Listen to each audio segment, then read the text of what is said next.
Seventh constitutional amendment act 1956। आइए इसे समझते हैं।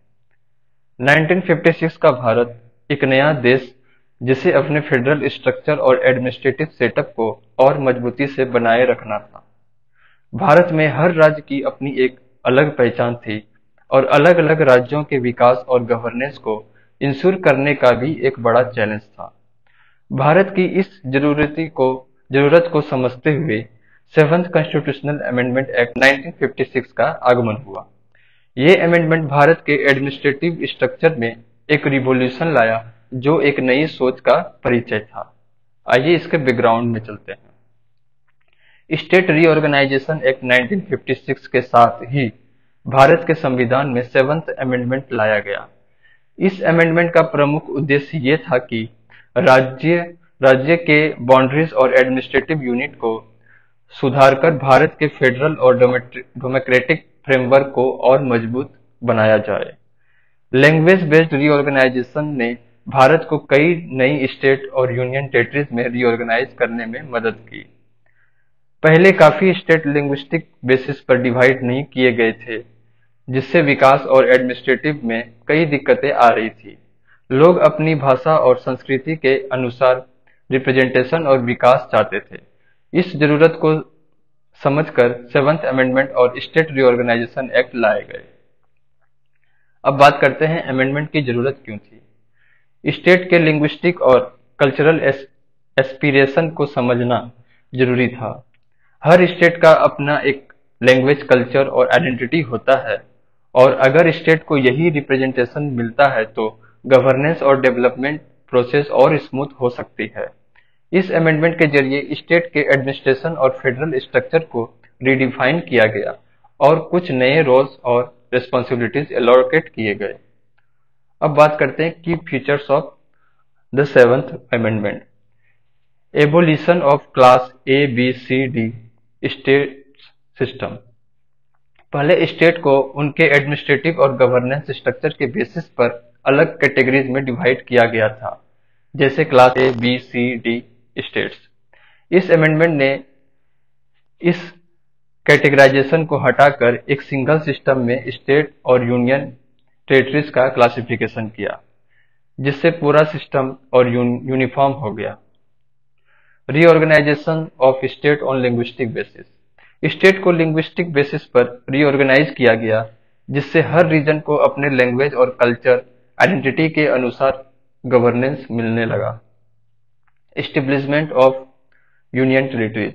इस अमेंडमेंट ने यूनियन टेरिटरीज का कॉन्सेप्ट भी इंट्रोड्यूस किया, जिसमें दिल्ली, चंडीगढ़ जैसे रीजन को सेंटर के डायरेक्ट कंट्रोल में रखकर इफेक्टिव गवर्नेंस का एम था। All India service extension. इस अमेंडमेंट ने ऑल इंडिया सर्विस का एक्सटेंशन किया, जिससे कि आईएएस, आईपीएस ऑफिसर को स्टेट के अंदर भी एडमिनिस्ट्रेटिव और गवर्नेंस की रिस्पॉन्सिबिलिटी मिल सके और भी बैलेंस और इफेक्टिव गवर्नेंस हो, ताकि और भी बैलेंस और इफेक्टिव गवर्नेंस हो। रियल लाइफ एग्जांपल देखते हैं। आंध्र प्रदेश का निर्माण 1956। आंध्र प्रदेश भारत का पहला स्टेट था जो लिंग्विस्टिक बेसिस पर बनाया गया था। तेलुगु स्पीकिंग लोगों की डिमांड थी कि उन्हें अपने भाषा और कल्चर के मुताबिक एक स्टेट दिया जाए, जिससे उनका रिप्रेजेंटेशन और डेवलपमेंट हो सके। ये अमेंडमेंट इसी तरह के एस्पिरेशन को रिकॉग्नाइज करता है। महाराष्ट्र और गुजरात का फॉर्मेशन 1960। सेवंथ अमेंडमेंट ने महाराष्ट्र और गुजरात के फॉर्मेशन को सिंप्लीफाई किया। दोनों रीजन का अपना लैंग्वेज और कल्चर आइडेंटिटी था, जो अब अलग अलग स्टेट बनने पर उन्हें ऑटोनॉमी और डेवलपमेंट में मददगार रहा। Delhi as a union territory. Delhi को एक यूनियन टेरिटरीज बनाया गया, जिससे ये सेंटर के डायरेक्ट कंट्रोल में आई। इसका ऑब्जेक्टिव था कि देश की राजधानी में डायरेक्ट सेंट्रल एडमिनिस्ट्रेशन हो और लॉज एंड ऑर्डर और गवर्नेंस बेटर हो। अब बात करते हैं पॉजिटिव इम्पैक्ट की। लिंग्विस्टिक और कल्चरल बेसिस पर स्टेट का रीऑर्गेनाइजेशन फेडरल स्ट्रक्चर को और बैलेंस बनाता है और लोगों के एस्पिरेशन को भी रिप्रेजेंटेशन मिलता है। Effective governance. स्टेट के कैटेगराइजेशन को सिंप्लीफाई करने से गवर्नेंस और इफेक्टिव बन गई और सेंट्रल गवर्नमेंट का कंट्रोल कुछ रीजन में इम्प्रूव हुआ जहां जरूरत थी, जैसे यूनियन टेरिटरीज में। Regional stability and growth. लोगों को अपने रीजन में बेटर रिसोर्सेस और अपॉर्चुनिटी मिले क्योंकि उनकी कल्चरल और लिंग्विस्टिक आइडेंटिटी को इम्पोर्टेंस मिली। अब बात करते हैं नेगेटिव इम्पैक्ट की। रीजनलिज्म का बढ़ावा।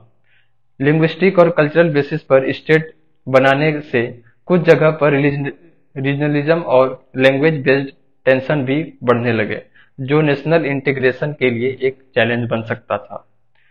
Centre state tension. कुछ स्टेट ने ऑटोनॉमी और रिसोर्सेज के एलोकेशन पर सेंटर से ज्यादा कंट्रोल की डिमांड की, जो सेंटर और स्टेट गवर्नमेंट के बीच टेंशन क्रिएट कर सकता था। अब कंक्लूजन की बात करते हैं। Seventh constitutional amendment act Bharat के फेडरल और डेमोक्रेटिक सिस्टम में एक लैंडमार्क चेंज था।